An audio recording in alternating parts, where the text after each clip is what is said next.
நான் எவ்வளவு கஷ்டப்பட்டு கை தேய தேய துணி துவைச்சாலும் அழுக்கு கரை போக மாட்டேங்குது. நீங்களே பாருங்க, வீட்டையும் துணியையும் எவ்வளவு கரை பண்ணி வச்சிருக்கான்னு. இப்படி பண்ணுவியா? இப்படி பண்ணுவியா?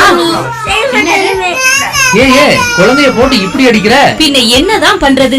நானும் காஸ்ட்லியான டிடர்ஜென்ட் தான் யூஸ் பண்றேன். ஆனா துணியில படுற கரையும் போகல, ஃப்ளோர் டைல்ஸ்ல அப்பி இருக்க பிசு பிசுப்பும் போகல. சரி, கவலையை விடு. பிள்ளைக்கு என்ன தெரியும்? பாரு எப்படி அழறா. செல்லம், உனக்கு பிடிச்சது எது? கேட், பூனை.